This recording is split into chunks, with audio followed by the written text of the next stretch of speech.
My name is Michael Johns. I am the nephew of the late Norman Johns, who was the last person in the family to run the ferry. Prior to that was his father, Frederick Johns, who was known as Pop Johns.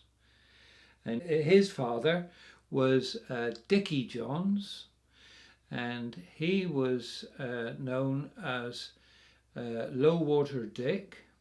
The one before that, which had been his father, was called Daddy Johns. So they were going back into about 1870, somewhere around about there it started off.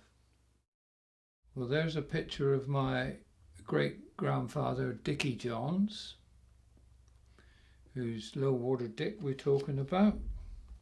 Whenever the tide went out, he always used to leave his boat moored on the beach in the right position so that it was always afloat and he could always get to it.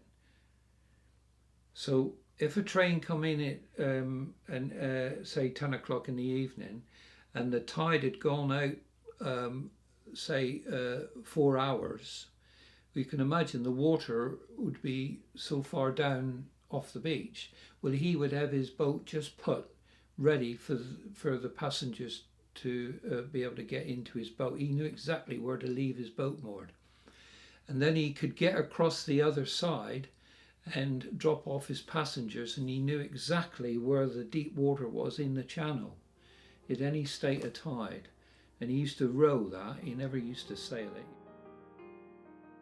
I always remember being a boy we used to love diving off the end of the pier, and we used to, as the ferry used to come in, so we would dive bomb and splash the passengers.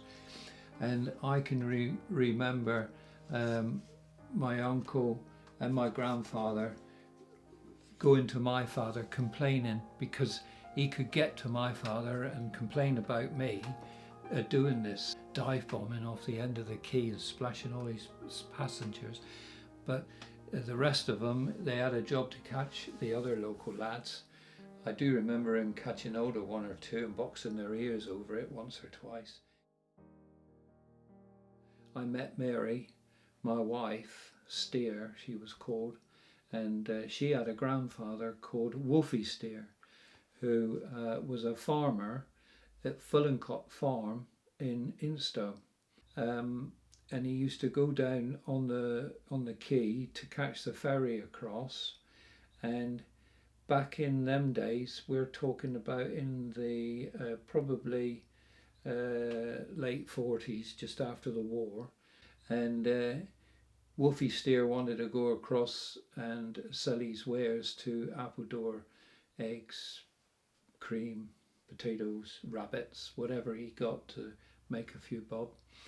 And when the tide was, it was about halfway out at the time, so he had to walk around and go down on the beach and jump aboard the ferry boat, and it was my grandfather who was going to be taking him across.